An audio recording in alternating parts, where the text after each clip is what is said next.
میرے حبیب کریم علیہ السلام نے جس عورت کو پسند کیا، جس عورت کی تعریف کی، جس عورت کی بابت میرے نبی نے ارشاد فرمایا، وہ بڑے خوبصورت لفظ ہیں صاحب احکام القرآن نے لکھے ہیں۔ میرے حبیب پاک نے صحابہ کی محفل سجائی، مجمع کھچا کھچ مسجد بھر گئی۔ حضور نے فرمایا بول کے بتاؤ خیر النساء کون سی ہے، عورتوں میں سب سے اچھی بی بی کون سی ہے، بول کر کے بتاؤ۔ حضرت صدیق اکبر سے لے کر مولا علی تک، حضرت علی سے لے کر جناب بلال تک، حضرت سلمان فارسی سے لے کر عبداللہ مزنی تک بھرا پڑا ہے مجمع۔ حضور نے فرمایا بولو سب سے اچھی عورت کون ہوتی ہے؟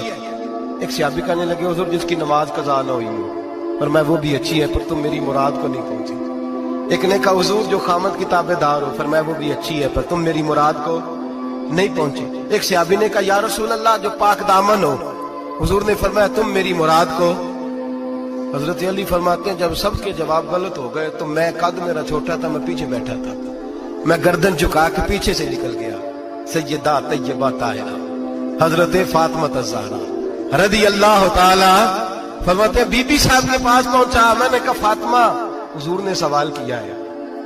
تو حضرت فاطمہ بھی گویا مسکرا کے کہنے لگی علم کے شہر کے دروازے تو آپ ہی ہیں، تو آپ یہاں آ گئے۔ کہا حضور نے سوال کیا ہے اور مجھ سے لے کر ابو بکر عمر عثمان غنی تمام کو کسی کو جواب نہیں آیا۔ حضور نے پوچھا بہترین عورت کون ہوتی ہے، بہترین خیر النساء بہترین بی بی کون ہوتی ہے؟ حضرت سیدہ فاطمہ کہنے لگی علی بڑی سادی سی بات تھی، سمجھ نہیں آئی؟ کہ فاطمہ بتلا دو اتنی سادی ہے تو۔ حضرت فاطمہ کہنے لگی سب سے بہترین عورت وہ ہوتی ہے نہ کبھی غیر محرم نے وہ بی بی دیکھی ہو۔ اگلے جملے بھی یاد رکھنے، اور فرمایا نہ اس بی بی نے کبھی کوئی غیر محرم دیکھا ہو۔ صرف مرد پہ پابندی نہیں کہ وہ عورت نہ دیکھے، فرمایا عورت پہ بھی پابندی ہے کہ وہ بھی غیر محرم کا چہرہ نہ دیکھے۔ فرمایا بی بی نے بھی غیر محرم نہ دیکھا ہو، وہ خیر النساء ہے، وہ سب سے اعلیٰ۔ حضرت علی کہتے میں جھٹ سے آیا، پیچھے بیٹھا، بات ابھی جاری تھی، میں نے ہاتھ کھڑا کر دیا، میں نے کہا حضور میں بتاؤں؟ نبی پاک نے فرمایا بتلاؤ۔ تو کہتے میں نے کہا حضور بہترین بی بی وہ ہوتی ہے جس نے نہ کبھی غیر محرم دیکھا ہو اور نہ غیر محرم نے کبھی اسے دیکھا ہو۔ علی فرماتے ہیں میں نے جواب دیا تو میرے رسول کی آنکھوں میں آنسو آ گئے، حضور روئے اور فرماتے ہیں ہنستے مسکراتے اچانک صحابہ کے آنسو برسنے لگے، مجمع پہ کیف سا طاری ہو گیا، آنکھیں برسنے لگی۔ ہم لوگ حضور کے رونے پر سکتے میں آ گئے، نظر اٹھائی تو جواب تو میں نے دیا تھا، تعریف میری ہونی چاہیے تھی، شاباش مجھے ملنی چاہیے تھی۔ میرے حبیب نے رو کے آنسو پوچھ کے فرمایا میں تمہیں کہتا نہیں الفاطمہ تو بدعۃ منی، فاطمہ واقعی میرے جگر کا ٹکڑا ہے، فاطمہ میرے وجود کا حصہ ہے، میں تمہیں کہتا نہیں رہتا؟ کہا فاطمہ میرے جگر کا ٹکڑا ہے۔ حضرت علی فرماتے ہیں صحابہ میری طرف دیکھنے لگے اور کہنے لگے علی جواب تو دے، شاباش بی بی صاحبہ کو ملے۔ تو کہتے ہیں میں نے کہا حضور روئے ہیں تو آنسو میرے بھی چھلک ہی پڑے ہیں۔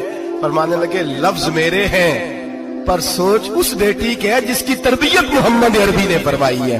فرمایا جملے میرے ہیں میں بیان کر رہا ہوں لیکن پیچھے سوچ اس نور والی بیٹی کی ہے جس کو اپنے گھر کے اندر رہ کے آنگن میں رکھ کے رسول پاک نے پرورش فرمائی۔ حضرت فاطمہ فرماتی ہیں حضرت علی میرے پاس دوڑے آئے اور کہنے لگے فاطمہ چل مسجد، پتہ نہیں حضور کو کیا ہو گیا۔ حضور رو رو کے بحال ہو گئے اور حضور حجرے میں رو رہے اور ہچکیوں کی آواز مسجد میں آ رہی ہے، چل ذرا چل کے حضور کی بات دیکھ کیا ہوا ہے، ہماری کو طاقت نہیں اندر جانے کی۔ سیدہ طیبہ طاہرہ حضرت فاطمہ جھٹ سے پردہ اوڑا، حاضر خدمت ہوئی، اندر گئیں، کہتی ہیں حضور کے کندھے پہ ہاتھ رکھا تو محبوب بیٹی کے ہاتھ کی ٹھنڈک محسوس کی، سر سجدے سے اٹھایا، فرمایا فاطمہ آ گئی ہو؟ حضور آئی، فرمایا چل بیٹی تو بھی ہاتھ اٹھا اور میری امت کی بیٹیوں کے لیے دعا مانگ، چل تو بھی ہاتھ اٹھا میری امت کی بہنوں ماؤں کے لیے دعا مانگ۔